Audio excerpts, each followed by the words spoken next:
अस्सलाम वालेकुम dear student. आप देख रहे हैं मेरा यूट्यूब चैनल डॉक्टर पीडिया। मैं हूं डॉक्टर एहसन। आज हम जो टॉपिक पढ़ेंगे वो है mitochondria, the most important topic regarding to FSC and MD cat.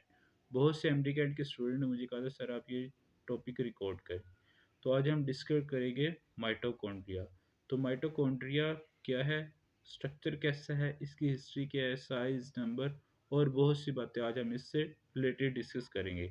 तो सबसे पहले माइटोकॉन्ड्रिया दो अल्फाज से मखूज है, माइटोस और कॉन्ड्रिया। माइटोस थ्रेड को कहते, फिलामेंट्स को कहते, कॉन्ड्रिया ग्रेन्यूल्स को कहते।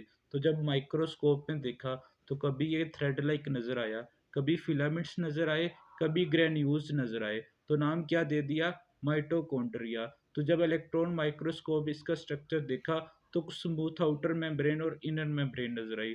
तो प्यारे बच्चों आपको याद रखना कि माइटोकॉन्ड्रिया दो अल्फाज से मखूज, माइटोज एंड कॉन्ड्रिया। तो माइक्रो कंपाउंड माइक्रोस्कोप में देखेंगे तो थ्रेड लाइक नजर आएगा, फिलामेंटस नजर आएगा, ग्रैन्युलर नजर आएगा। तो इसी वजह से क्या नाम दे दिया, माइटोकॉन्ड्रिया। तो इसकी हिस्ट्री के बारे में हम स्टडी करें तो सबसे पहले 1890 में आल्टमैन इसको नाम दिया था बायोब्लास्ट का।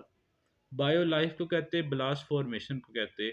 आपको पता है मार्गुलिस ने क्या कहा कि ये एंडो सिम्बायोट ओरिजिन है। इसका क्या है, endo symbiote origin. Endo symbiote origin आपको पता होगा, हम सेकेंड ईयर में पढ़ेंगे कि जो बच्चे एमडी कैट है उनको तो पता होगा। एक लार्ज एनारोबिक बैक्टीरिया ने स्मॉल एरोबिक बैक्टीरिया को इंजेस्ट किया, डाइजेस्ट करने की बजाय म्यूचुअलिस्टिक रिलेशनशिप कायम कर ली, तो क्या बन गया, माइटोकॉन्ड्रिया बन गया। उसके बाद सी बेंडा ने इसको नाम दे दिया था माइटोकॉन्ड्रिया इन 1898। उसके बाद हम बात करते हैं इसके साइज की। तो डायामीटर इसका है 0.2 माइक्रोमीटर और लेंथ है 1 माइक्रोमीटर टू 4.1 माइक्रोमीटर। नंबर की बात करेंगे, depend upon physiological activities of cell. Cell की एक्टिविटी पे डिपेंड करता है। जिस जगह पर माइटोकॉन्ड एक्टिविटी ज़्यादा है, माइटोकॉन्ड्रिया की रिक्वायरमेंट भी क्या होगी, ज़्यादा होगी। मिसाल के तौर पर मसल सेल्स हैं, अगर हम एक्टिविटी ज़्यादा करेंगे तो मसल सेल में माइटोकॉन्ड्रिया ज़्यादा होंगे।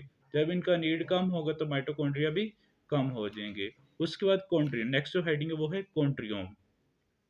कॉन्ड्रियोम से मुराद के जितने भी माइटोकॉन्ड्रिया सेल में मौजूद हैं उनको कलेक्टिवली क्या कहते हैं, कॉन्ड्रियोम कहते हैं। जितने भी माइटोकॉन्ड्रिया सेल में मौजूद हैं उनको कलेक्टिवली क्या कहते, कॉन्ड्रियोम कहते। अब नेक्स्ट जो बात है वो स्ट्रक्चर की है, वो क्या है, स्ट्रक्चर की।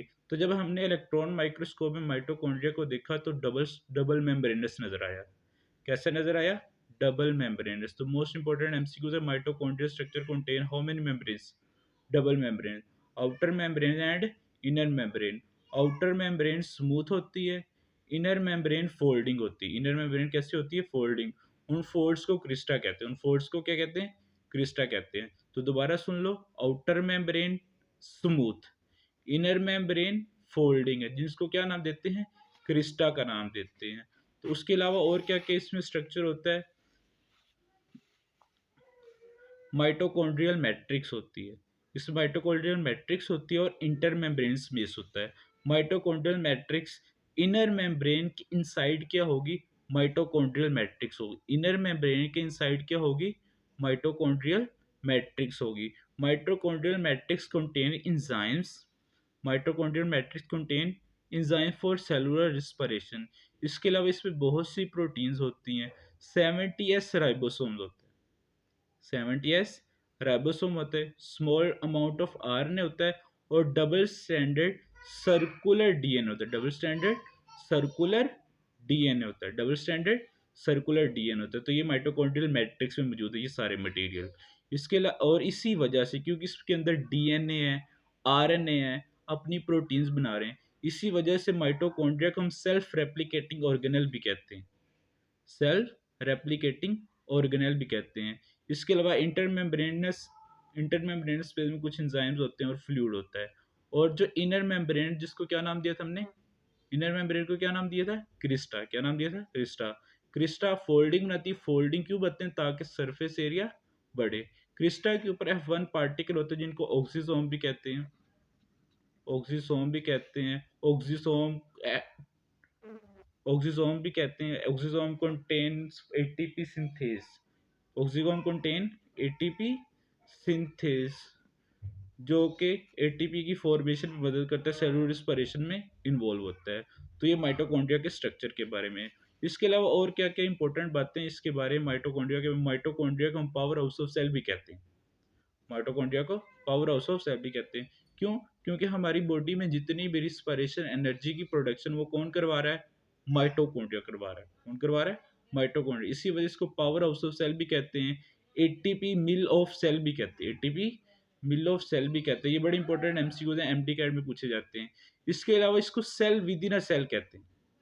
Cell within a cell. Cell within a cell क्यों कहते हैं? क्योंकि इसके पास क्या है? 70 राइबोसोम है, इसके अंदर डीएनए पड़ा हुआ है, प्रोटीन्स हैं।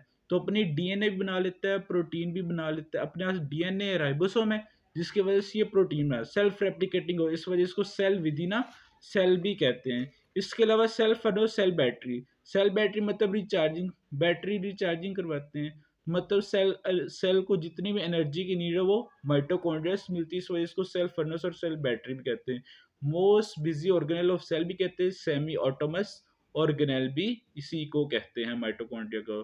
तो उम्मीद है आप बच्चों का माइटोकॉन्ड्रिया की समझ आई होगी। अगर आपको मेरी वीडियो पसंद आई है तो इसको लाइक करें, सब्सक्राइब करें और शेयर करें।